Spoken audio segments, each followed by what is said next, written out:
Live from the top of a small mountain, it's Bankroll or Bust with your host, Monk.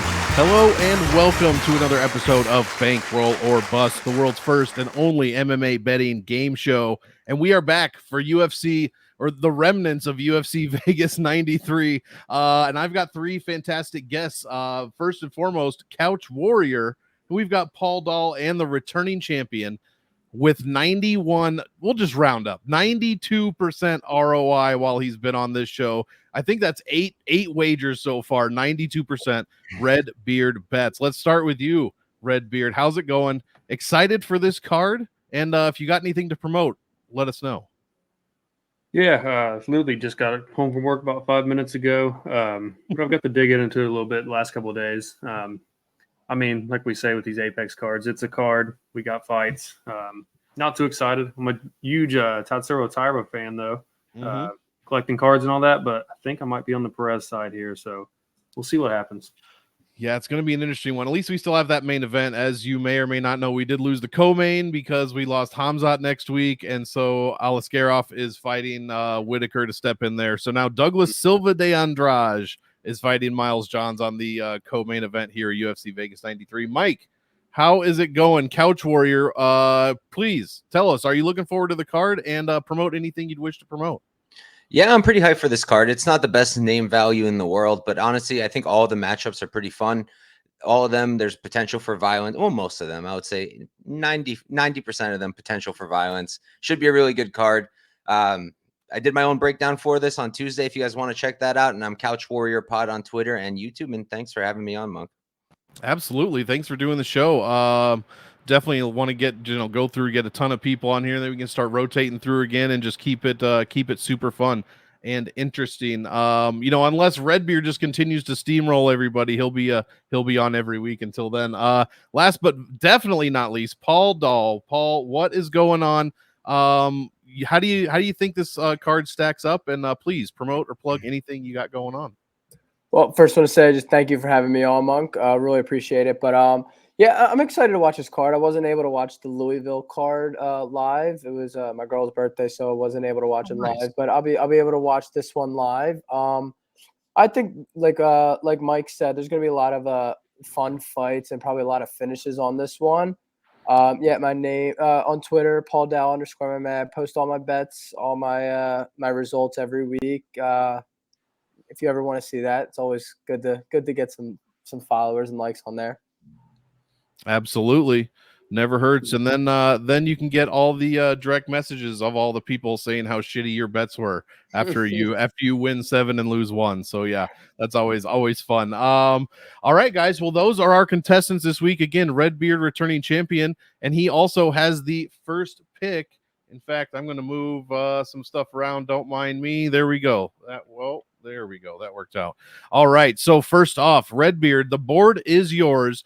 We've got each contestant has $1,000. You get 4 different categories: money line, fight time, method, prop, or wild card. That's an anything goes bet. Got to spend all 1,000, and you can only or a fight is off the board once a wager is chosen from that fight. So Redbeard, start us off. What do you like first? I think I'm just going to take that main event right off the rip. There you go. Second, Alex Perez. Looks like he's plus 165. Best you can get him on the market right now. Like I mentioned, I'm a big Tatsuro Taira fan. I just think it's too early, too soon for him here.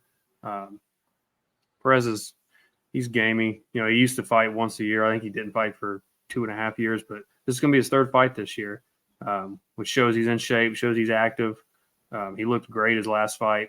And I think if he just fights that same fight here, keep Tatsuro off his back, I think he can win rounds late. So I'm excited for that. And money-wise, I'm going to throw $350 on that to start us off. $350 on the main event B side, Alex Perez plus 165. Yeah, I'm a huge Taira fan too, but that is going to be interesting if he is able to keep Taira off of him. It's going to be interesting to see what Tatsuro can do against Perez's style for sure. So yeah, I don't mind that little plus money to start us off. Paul, main event's off the board, but everything else is fair game. What are you eyeing here? I'm gonna go with Josephine Knudsen by decision. It's On Bet Rivers, the best available is -106. I am extremely high on Josephine Knudsen. Maybe it's a hot take, but I think before it's all said and done, I think she's going to compete for a title eventually. I just think she is better than Julia Palastri everywhere. In the striking, I think that she is much more defensively responsible, much faster. I think that in the clinch, she's going to be so much more physical. I think that if anyone's going to have top time, it's certainly the Knudsen side. I think she has the cardio advantage, and outside of a robbery decision, I don't really see where she loses this fight. It's always scary going with women's MMA these days, but I think that Knudsen is a really special talent. And the one knock on her is that she doesn't finish fights, but that's why I'll take the decision prop for like 75 cents less than her money line.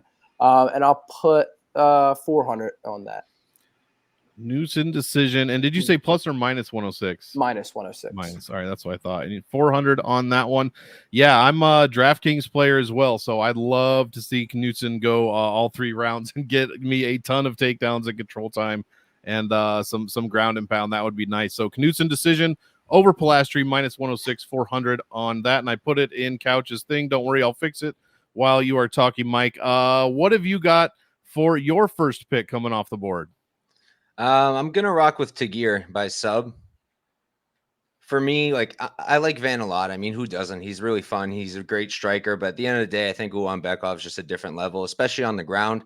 Like on the ground, how much can Van possibly have improved since the first time he got submitted? And even then, he's still getting taken down. You know, he got taken down by Bunez. Ulanbekov is a different level of wrestling, and he can compete in the striking. So I think he's going to get him down and sub him at some point. Yeah, I like that.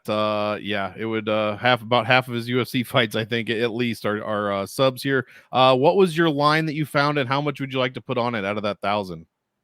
For the line, let me just double check. I'm seeing plus 175 on DraftKings. I don't know if that's true. Works for me. And what are you putting on that? Let's do 250. 250 for Tagir Ulanbekov sub, plus 175 over Josh Van. Yeah, this is going to be for me, for Josh Van, like what kind of level are you on? Are you the level that, you know, I should stop overlooking you when you're fighting guys like Ulanbekov, or should I just, you know, keep you about where I think you're at? And then you have another pick back to back, and you just used the method prop there. Still got money line, fight time, and wild card. All right. Let's go with fight time, and I'll do the DeAndrade Johns under 2.5.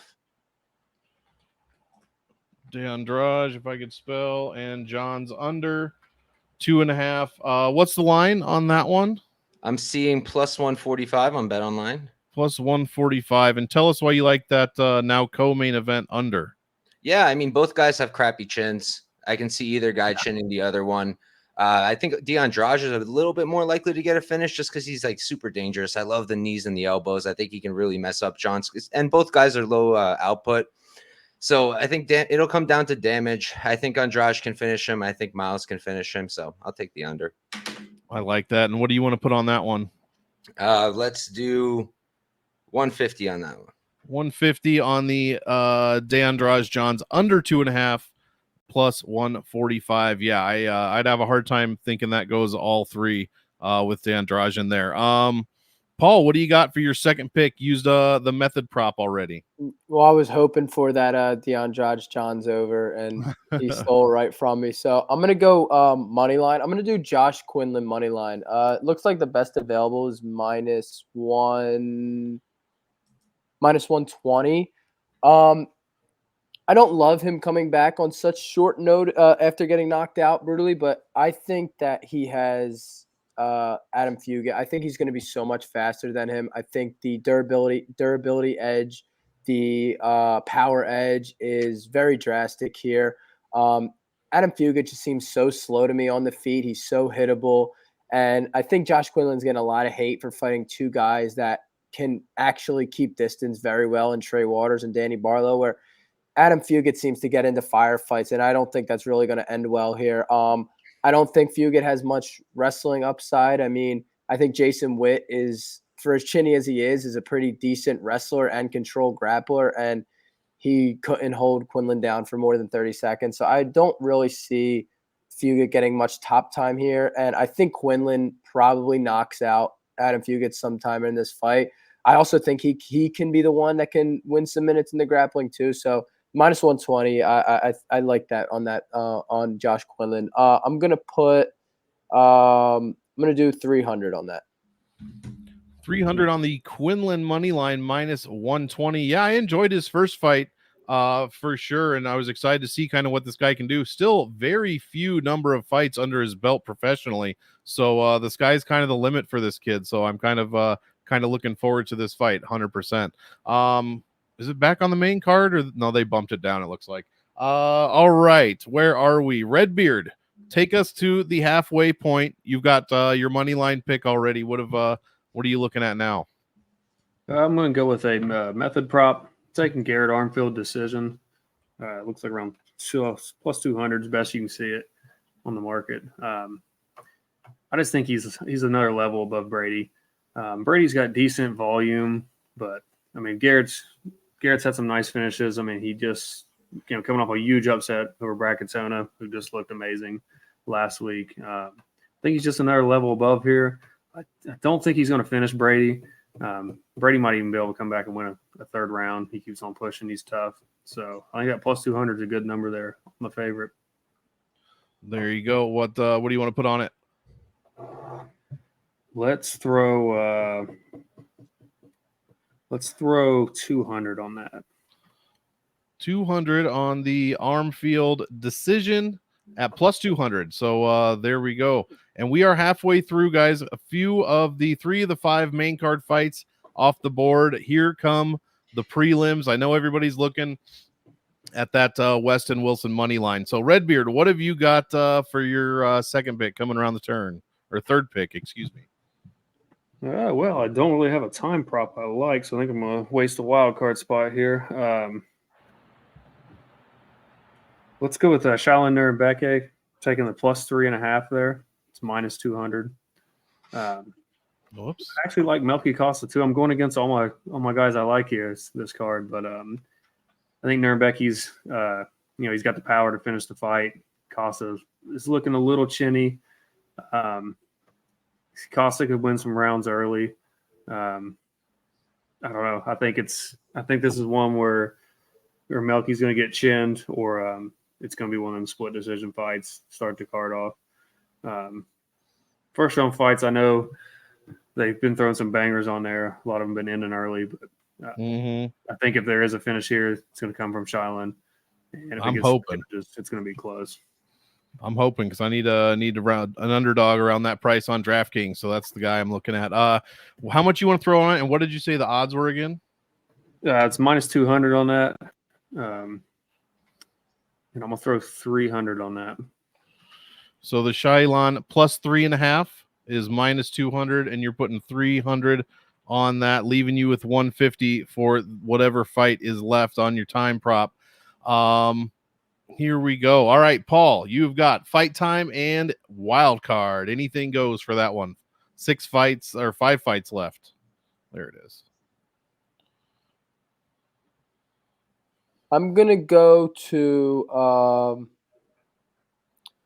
fight time prop, and I'm gonna go Asu Amabayev and Jose Johnson. Fight goes the distance at plus 150.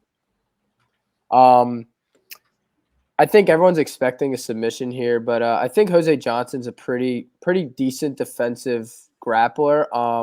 I know he got twisted by Damon Blackshear, but I don't think Asu Amabayev is his high caliber grappler that can pull off stuff like that against Jose Johnson like Damon Blackshear could. He's more of just rear naked chokes and a little bit of front chokes. I think that Jose Johnson will be able to defend the front chokes pretty handedly. I think that O'Day Osborne was a bit of a quitter in that one versus Amabayev, and that's making everyone think that he can just submit everyone. I mean, CJ Vergara is, I think, a worse submission grappler than Jose Johnson, and Almabayev wasn't able to really get any kind of submission anywhere even close. I guess on the Johnson side, I guess his win condition is probably a knockout, but I think it's this one. At that point, you just take the. I don't really want to. A method prop was already gone. I would do Almabayev by decision, but I'll just go with the fight time prop. The fight goes the distance. So I'll do 200 on that. All right, 200 on the Almabayev Johnson fight goes at plus 150. Leaves you with $100 for your wild card pick when it comes back to you. Couch, you've got 600 left. 4 fights to choose from, and you've got 2 picks in a row, a money line and then your wild card as well. Yes, sir. All right, let's do we're gonna do Almeida money line against Kuamba. All right, Plus 160, I believe.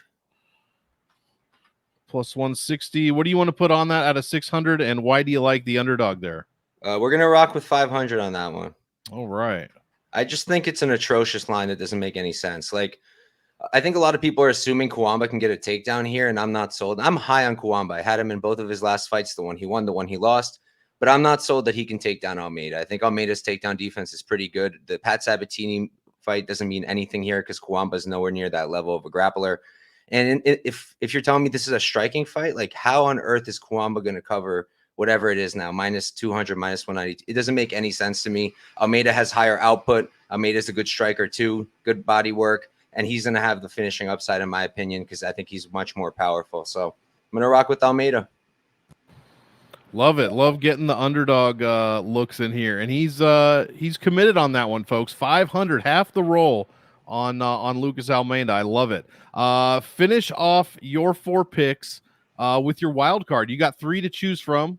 You got that Jimmy Flick just staring at you. I keep wanting to say Wade Wilson. I don't even like. I'm not even a comic guy. Weston Wilson probably wishes he was Wade Wilson sometimes. Yeah, I'm gonna rock with Saragi round 2 knockout for the wild card. It's plus 850 on DraftKings, and I'm gonna put that 100 on it. Look, I mean, it's predicated on Wilson surviving. That's why it's my $100 wild card. He might die. If he dies, he dies. But I think it's possible that he wraps Jekka up in some grappling exchanges. And if he can do that, kill the clock, then Jekka comes out, bops him in the second round. Money, baby. That's kind of a surprising number that you just read off to. Plus 850 for just to make sure the round 2 KO for Jekka Saragi. That seems nice and juicy, at least for sure. I love that line. God bless DraftKings. There you go. $100 on that. So Couch is done. Paul, you've also got your wild card left. $100. Which fight are you going to choose a line from? I'm gonna go Nate Maness round 2 plus 430 on FanDuel. He most likely does finish Jimmy Flick in the first round, but if he doesn't finish Jimmy Flick in the first round, he's almost certainly going to finish him in the second round. Jimmy Flick doesn't have the heart to be there for more than 5 minutes. I don't like that getting TKO'd by Charles Johnson in less than 1 round, so I don't really know that, but it was one of his first fight back, so maybe he's got a little more heart a few fights into it now. I think if this hits the second round at all, though, I think it doesn't get out of that second round. So, yeah, I like Nate Maness round 2 if it can get there.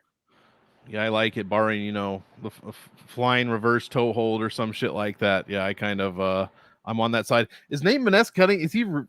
Wasn't he just at 135? He keeps fluctuating weight classes. I wish he would pick one, but I'm not Nate Maness, so it seems like that weight cut is brutal.